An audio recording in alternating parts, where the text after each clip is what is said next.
찬송 같이 하시겠습니다. 찬송가 439장입니다. 찬송가 439장 같이 찬송하시겠습니다. 십자가로 가까이 나를 이끄시고 거기 흘린 보혈로 정케 하옵소서. 십자가 무한 영광일세. 요단강을 건넌 후 영원한 시 얻네. 십자가에 가까이 내가 떨고 섰네. 거기 있는 새벽별 내게 비추시네. 십자가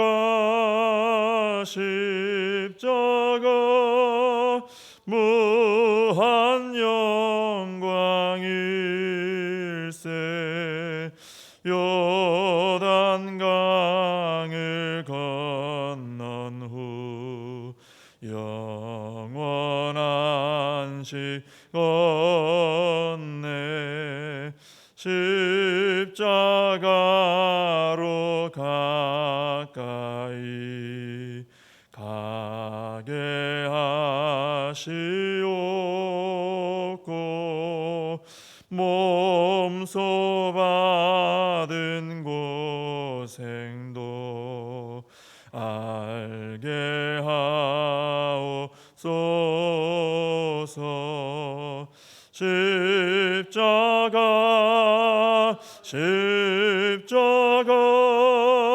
무한 영광일세. 요단강을 건넌 후 영원한 시 얻네. 십자가에 가까이 의지하고 서서 천국 이를 때까지 항상 머물겠네. 십자가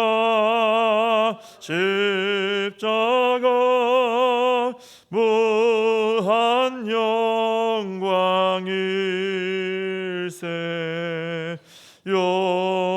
요단강을 건넌 후 영원한 시 얻네.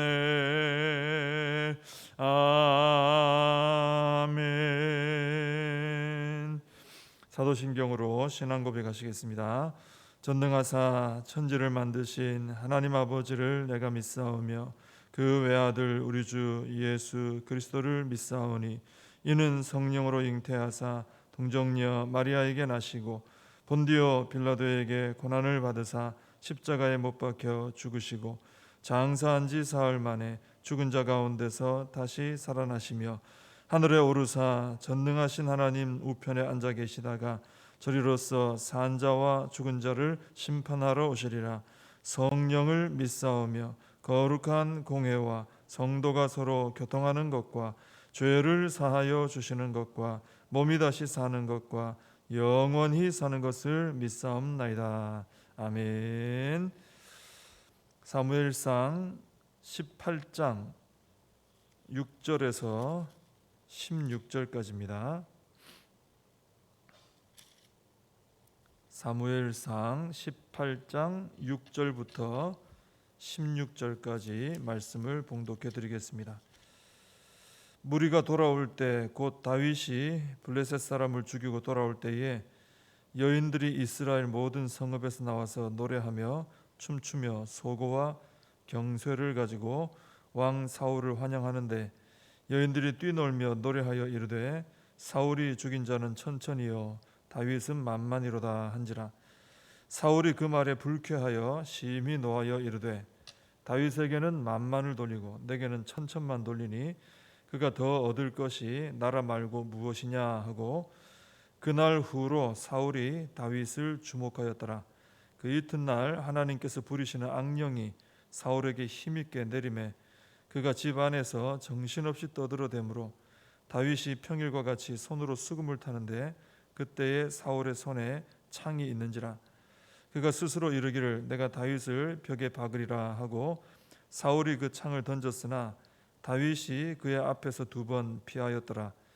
여호와께서 사울을 떠나 다윗과 함께 계심으로 사울이 그를 두려워한지라. 그러므로 사울이 그를 자기 곁에서 떠나게 하고 그를 천부장으로 삼음에 그가 백성 앞에 출입하며 다윗이 그의 모든 일을 지혜롭게 행하니라. 여호와께서 그와 함께 계시니라. 사울은 다윗이 크게 지혜롭게 행함을 보고 그를 두려워하였으나 온 이스라엘과 유다는 다윗을 사랑하였으니 그가 자기들 앞에 출입하기 때문이었더라. 아멘. 이제 전쟁을 마치고 이제 돌아오는 장면을 오늘 본문에서 보여주고 있는데 전쟁 마치고 돌아올 때 다윗이 가장 결정적인 일을 했지만 역할을 했지만은 그래도 제일 앞에는 왕이 서 있지 않겠습니까? 왕이 제일 앞에 멋있게 서서 뒤에는 군사들을 쫙 이끌고 아마 그렇게 들어왔을 겁니다. 근데 들어오는데 이제 이스라엘 여인들이 우리도 예전에 올림픽 때 누가 금메달 따고 들어오고 하면은 카 프레이드해서 막 차를 몰고 천천히 대로를 달리면 주변에 국민들이 나와서 막 환영해주고 했던 것처럼 그렇게 환영을 해준 거죠. 근데 사울은 모든 어떤 칭송과 이런 모든 것들이 자기한테 집중될 거라고 당연히 그렇게 생각했을 겁니다. 근데 이 여인들이 노래하는 노래가 사울이 제일 앞에 서 있는데 노골적으로 노래를 하는 거예요. 사울이 죽인 자는 천천히요 다윗은 만만이로다. 이런 가사를 가지고 노래를 합니다. 이게 바로 당시 이스라엘의 이제 민심이었어요. 하나님의 어떤 섭리기도 하고 백성들이 가지고 있는 그런 마음이었습니다. 그래서 이 노래를 들은 사울은 8절에 나오는 것처럼 불쾌하여서 심히 노하였습니다. 그리고 속으로 생각하기를 다윗에게 만만을 돌리고 내게는 천천만 돌리니 그가 더 얻을 것이 나라 말고 뭐냐. 그러니까 다윗 이것이 내 나라 빼앗겠구나. 그런 생각을 하게 된 거죠. 그래서 그날 이후로 사울은 다윗을 주목해서 보기 시작했습니다. 이게 좋은 의미가 아니고 안 좋은 의미로 경계하며 지켜보게 됐다는 거죠. 근데 사울의 이런 모습은 요나단과는 좀 많이 다르죠. 요나단은 어떻게 했습니까? 아버지가 왕이고 자기는 그 뒤를 이어서 왕이 될 사람입니다. 근데 다윗을 만난 후에 요나단은 하나님께서 이 다윗을 준비시키고 세우셨구나 하는 것을 깨달았어요. 보통 사람 같으면 다윗을 미워한다든지 경계를 하게 되는데 요나단은 그걸 깨달은 다음에 그걸 인정을 했습니다. 그리고 다윗이 성령의 사람이고 하나님의 사람인 것을 알고 기뻐하고 그를 받아주고 사랑해줬죠. 마치 그 세례 요한이 자신의 제자들이 다 예수님께로 간다는 이런 소문을 들었을 때, 말을 들었을 때 그 당연한 것이다. 나 기쁘다. 예수님은 흥하시고 나는 쇠해야 된다. 이렇게 반응을 보인 거하고 비슷한 그런 반응을 요나단이 이제 보였던 것이죠.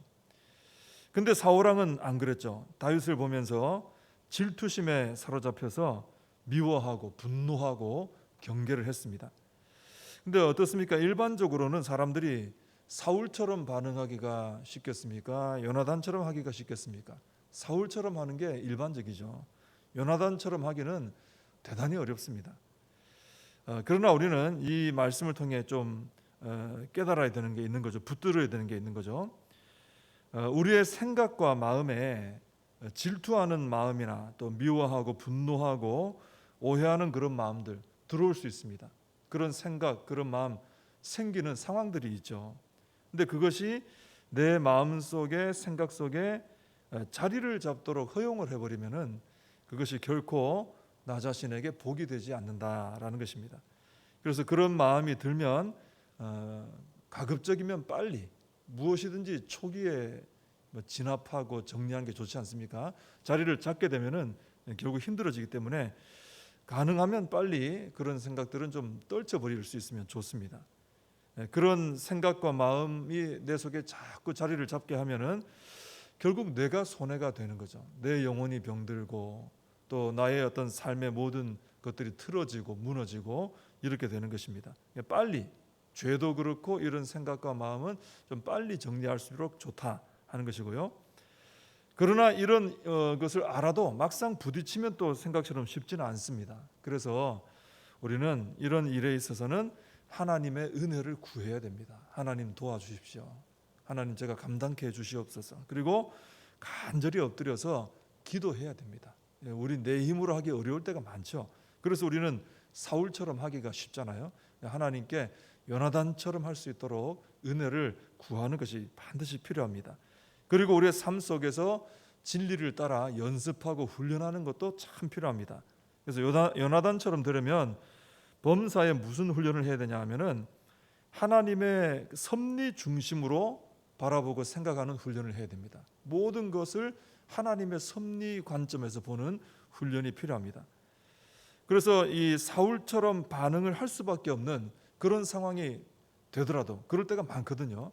막 분노하게 되고 질투하게 되고 미워하게 되고 이런 경우가 많지 않습니까? 근데 그런 상황이 되더라도 우리는 먼저 그 상황 가운데 있는 하나님의 섭리가 무엇인가 찾아보는 게 필요합니다. 항상 그렇게 생각을 전환시키는 연습을 하면 좋겠죠. 내가 먼저 반응이 나가기 전에 하나님의 섭리가 뭘까? 왜 이럴까? 그죠? 그리고 하나님의 섭리를 우리가 찾아보면 깨달아지거든요. 아, 이게 하나님의 섭리구나. 하나님 지혜를 주십니다. 그러면 그것을 하나님 섭리를 받아들이고 인정하고 거기에 내가 나를 들여서 순복하는 이런 훈련이 필요합니다. 그래서 사울 같은 이런 반응이 나갈 상황이 되면은 그런 생각과 마음을 먼저 빨리 좀 정리하는 게 좋고, 또 하나님께, 이건 쉬운 문제가 아니기 때문에 하나님께 간절히 지속적으로 간구할 필요가 있고요. 그리고 하나님의 섭리 중심으로 생각하고 반응하는 훈련이 필요하다 하는 것입니다. 자, 그런데 사울은 그걸 잘 못했습니다. 그래서 악화가 되죠. 그 이튿날 사울에게 악령이 힘있게 내렸어요. 예전에 우리 봤던 그거죠. 그런 증상이 또 나타난 겁니다. 그래서 사울이 이번엔 좀 심합니다. 정신없이 집안에서 막 떠들어댈 정도로 증상이 굉장히 심해졌어요. 결국 다윗이 수금을 연주합니다. 다윗을 그러라고 이제 왕궁에 불러놨으니까요. 근데 이날은 수금 연주도 통하지 않는 겁니다. 사울이 그래서 다윗을 벽에 박을 결심을 하고 창을 던졌습니다. 다윗이 2번 피했다, 이런 말을 보면 사울이 2번 던졌다는 거 아니에요? 한 번은 어떻게 내가 나를 다스리지 못해서 어떻게 할 수 있습니다, 실수로. 근데 2번 던졌다는 것은 이것은 확실히 죽일 의도가 있는 거예요. 의도적으로 이건 던진 것입니다. 결국 사울이 질투하고 미워하는 마음을 마음에 품었잖아요. 정리를 못하고. 근데 그것은 결국 죽이려고 하는 마음이 되었어요. 점점 더 확 커져 버렸습니다. 결국은 이것이 또 행동까지 나가게 됐어요. 그러니까 작은 생각이 출발했는데 내버려 두고 관리를 안 하니까 이게 커져가지고 그 생각과 마음에 내가 사로잡히게 되고 그대로 행동을 해버리게 된다는 것이죠. 이렇게 우리 마음에 품은 작은 생각들은 점점 자라날 때가 있어요. 정리를 빨리 하지 않으면. 그래서 우리는 좀 적극적으로 대처할 필요가 있습니다. 어떻게 하냐면은 내가 생각하고 마음에 품는 것들을 하나님의 뜻대로 하는 좋은 생각들, 좋은 마음들, 이런 것들을 부지런히 내 안에 심는 게 필요합니다. 똑같은 어떤 상황을 바라봐도 하나님의 뜻대로 하는 생각이 있을 거 아닙니까? 하나님의 뜻대로 바라보고 품는 마음이 있을 거거든요. 그걸 자꾸 심는 거죠. 자꾸. 그럼 그게 내 안에서 자라나지 않겠어요? 그럼 내 마음이 천국이 되는 거죠. 그리고 내 영혼을 병들게 하고 또 내 삶을 어둡게 하는 생각들은 부지런히 또 정리하고 쫓아내고, 그런 일을 우리가 해야 되는 거죠. 안 그러면 악한 생각들이 자라나서 결국은 내가 그 생각에 사로잡히고 그런 생각을 따라 악한 행동까지 나가게 되는 것입니다. 그래서 우리가 사울처럼 이렇게 악한 생각이 심어지고 행동까지 나가는 이런 악순환, 이런 좋지 않은 열매 내 삶에서 나타나지 않으려면 처음부터 좋은 것을 심고 좋지 않은 것은 좀 정리하는 이런 훈련이 필요하다 하는 것입니다. 자, 그런데 사울은 뭐 분노만 한 게 아니고요. 지금 사울이 더 강한 것 같죠. 분노하고 창을 던지고. 근데 사실은 사울이 더 약한 거예요. 왜냐하면 오늘 본문에 보면 점점 다윗을 두려워하는 모습이 나옵니다. 12절과 15절에 보면 두 번이나 다윗을 두려워했다 이런 말씀이 나옵니다. 사실은 다윗이 두려울 상황이잖아요. 근데 성경은 사울이 두려워했다. 두려워서 이러는 거예요. 왜 두려워했느냐? 여호와께서 사울을 떠나 다윗과 함께 계셨기 때문입니다. 얼마나 두려웠던지 사울이 다윗을 천부장으로 삼아서 자기 곁에서 떠나게 해요. 앞에서 보고 있으면 너무 두려운 거예요. 그래서 천부장 삼아가지고 보내버립니다. 이 천부장이라는 그 지위는 지금 현재 다윗은 이스라엘의 그 영웅이거든요. 전쟁 영웅입니다. 이런 사람에게는 좀 어울리지 않는 좀 초라한 직책이라고 합니다. 이것을 보면 사울이 다윗을 자기 앞에서 멀리 떨어지게 하고, 그뿐 아니라 이 다윗이라는 이 태풍, 크게 바람이 일어났잖아요. 지금 이걸 잠재우려고 했던 거죠. 꺼뜨리려고. 근데 하나님께서 세워나가시는 사람을 사람의 손으로 누를 수는 없는 것이죠. 근데 이 다윗이 천부장이 된 후에도 사울은 그렇게 하면 좀 잠잠해지리라 생각했지만은 점점 더 사람들 앞에 더 세워집니다. 왜냐하면 하나님께서 다윗과 함께 하시면서 지혜를 주시는 거예요. 그러니까 무슨 일을 해도 탁월하게 하는 거죠. 그것을 본 사울은 다윗이 점점 더 두려워지게 됩니다. 사울이 다윗을 두려워하게 된 것은요, 다윗을 미워했기 때문입니다. 자, 똑같은 상황입니다. 똑같은 상황인데 요나단과 다른 모든 백성들은 다윗을 전혀 두려워하지 않았습니다. 왜냐하면 그들은 다윗을 사랑했기 때문에. 다윗이 하나님의 사람으로서, 성령의 사람으로서 그렇게 드러나는 것을 보고 사랑한 거예요. 인정하고, 야, 멋있다, 아름답다, 존귀하다, 귀하다. 그런데 사울은 사랑하지 않고 미워했습니다. 그랬더니 두려움에 사로잡히게 된 거죠. 두려움을 이길 수 있는 것은 사랑밖에 없습니다. 만약에 어떤 사람이 두렵게 느껴진다거나 불편하게 느껴진다, 또 기타 여러 부정적인 느낌으로 사람을 대하게 된다, 그런다면 하나님께 간절히 기도해서 그 사람을 사랑할 수 있는 힘을 달라고 하는 것이 지혜로운 태도입니다. 왜냐하면 사랑하는 마음을 가지게 되면은 두려움도 사라지고 온갖 그런 부정적이고 어두운 그런 태도들이 사라지고 우리 마음 가운데 평안이 임하기 때문입니다. 사울이 다윗을 미워함으로 두려워했다. 그러나 백성들과 요나단은 사랑함으로 행복했다. 이걸 꼭 기억을 하시고 우리도 요나단과 백성들처럼 사랑할 수 있는 사람들, 그 사랑을 통해 평안을 누리는 우리가 되어야 할 줄로 믿습니다. 기도하겠습니다. 하나님 아버지, 오늘도 또 귀한 새날을 허락해 주시고 또 말씀을 듣게 하시고 이 말씀을 또 통해서 하나님의 말씀의 뜻들을 깨달을 수 있도록 은혜 주시니 감사를 드립니다. 우리가 살아가면서 늘 하나님의 섭리 중심으로 생각할 수 있게 하여 주옵시고, 마음 가운데 하나님께서 기뻐하시는 선하고 복된 것들을 많이 심어서 아름다운 열매들을 맺게 하시고, 또 사랑하는 힘을 가지게 하셔서 사랑을 통해 두려움이나 모든 악한 것들을 물리치고 그 사랑을 통해 평안을 누리는 우리의 삶이 되게 하여 주시옵소서. 예수님의 이름으로 기도하옵나이다. 아멘. 주님과 주신 기도로 예배를 마칩니다. 하늘에 계신 우리 아버지여, 이름이 거룩히 여김을 받으시오며 나라의 임하옵시며 뜻이 하늘에서 이룬 것 같이 땅에서도 이루어지이다. 오늘날 우리에게 일용할 양식을 주옵시고 우리가 우리에게 죄진 자를 사하여 준 것 같이 우리 죄를 사하여 주옵시고 우리를 시험에 들게 하지 마옵시고 다만 악에서 구하옵소서. 대개 나라와 권세와 영광이 아버지께 영원히 있사옵나이다. 아멘. 오늘 말씀 붙들고 함께 기도하시고 또 우리나라 민족을 위해 또 이 코로나 사태 속히 해결되도록 간절히 기도해 주시고 또 우리 복정교회를 위해 우리 다음 세대들을 위해 우리의 사명을 위해서 함께 기도하겠습니다.